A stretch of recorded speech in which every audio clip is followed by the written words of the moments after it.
Hello. Thank you so much for being here. This is very overwhelming, and you all should have gone to see Mark Dresser. But really, you know, Mark was one of my biggest influences. I saw him in 2009 at the Penn State Convention. It just opened my mind and blew my mind, and we are so indebted to what he's done with the instrument. So I'm there in spirit today. So that was the wonderful violinist Sullivan Takali, who you can also hear at 5 o'clock playing with Sybarite 5. Sully and I go back to grad school together. We've been playing for 10 years now.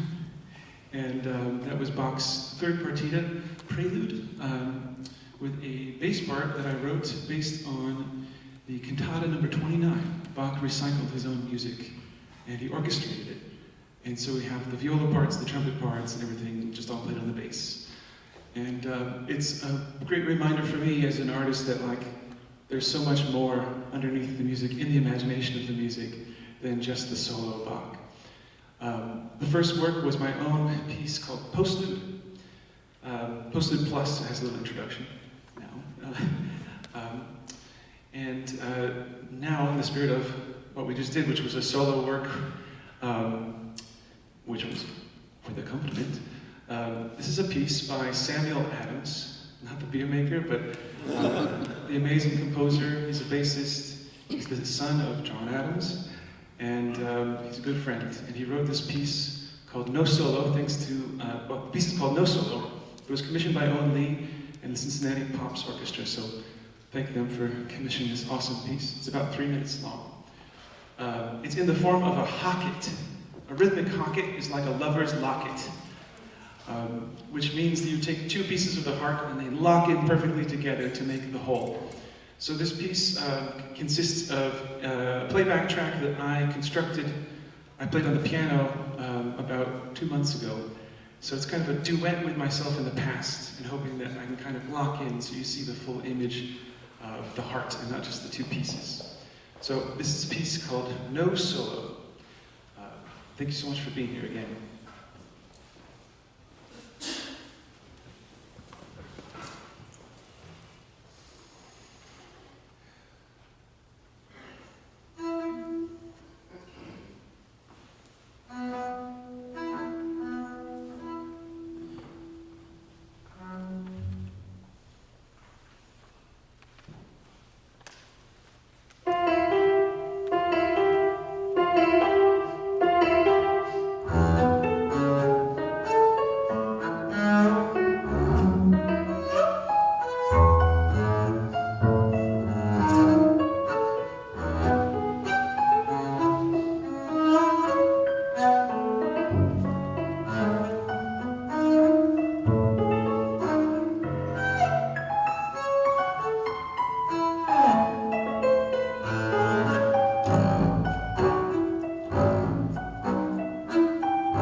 Thank you.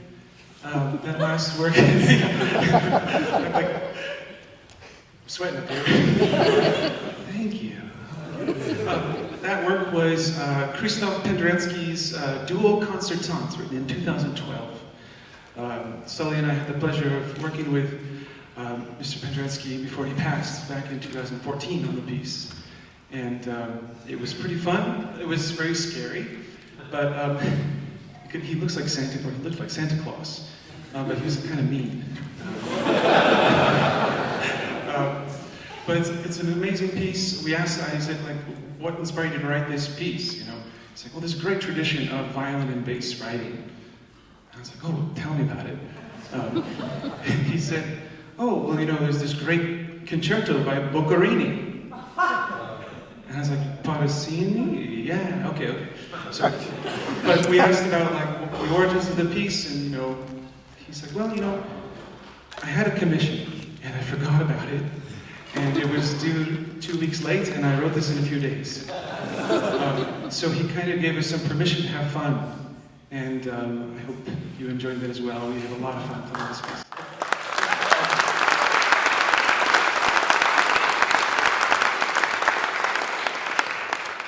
This next work is another new composition. This is by Angelica Negron. She is a composer of Puerto Rican and Indonesian descent. We have Eleanor Oppenheim to thank for this piece. She commissioned this years back and has a wonderful recording of it you can find. I learned about Angelica through my fiance's commissioning project called Forward Music Project. She's a cellist, and she's commissioned 18 works for solo cello by female composers that come with a whole slew of amazing projections and videos and voice notes by the composers. You should check it out, Forward Music Project. But she was the one who I wanted to play her piece and transcribe it for bass. And she's like, well, you know, she wrote this other piece. You should check it out. And it's called The Magic Island, La Isla Magica. And in this piece, it's an 8-minute journey with electronics. She writes these amazing electronics tracks using found sounds. You might recognize some of them, you might not. I've had one audience member told me it sounds a little bit like ASMR, these kind of like really gentle sound effects that she uses. You can find her on YouTube playing fruits. She hooks up various fruits and vegetables to like, I don't know what it's called, but they're like little samplers. So she's using the fruits instead of keyboards, and it's really cool. Angelica Negron and I have collaborated a little bit on this. We've been revising some spots, and so it's been really fun to kind of revive a work that you know, she had written, I don't know, maybe 10 years ago now. This piece goes on this journey, as she describes, from the sound of gamelan from Indonesia to these Puerto Rican rhythms at the end, and it's this kind of dream, this dreamscape that ends with an alarm clock, of course. So hopefully we can get you into a meditative place and then wake you up. But along this journey, for me, I imagine all sorts of creatures, and I've got a little parrot on my boat as I travel to the Magic Island, which is some fusion of these two places, these two identities. So I hope you all enjoy this work by Angelica Negron. This is The Magic Island. Thank you.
Thank you. I always go too early.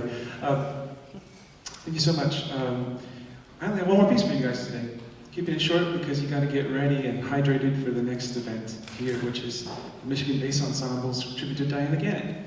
So please stick around for that, or take the bio break. And I'm going to invite Sully back to the stage for my arrangement of Rossini's duo for little cello and bass. This is the third movement, and I hope you guys enjoy. Thanks so much for choosing to come here, and we will see you around until Saturday. So, special thanks to Sully and for Louis Levitt also for lending him to me from Cyber at 5. There's going to be a great performance in here at 5 o'clock. You're not going to want to miss it. There's Radiohead, there's Sean Connery, and a whole bunch of other amazing stuff. So please come check it out. Thank you.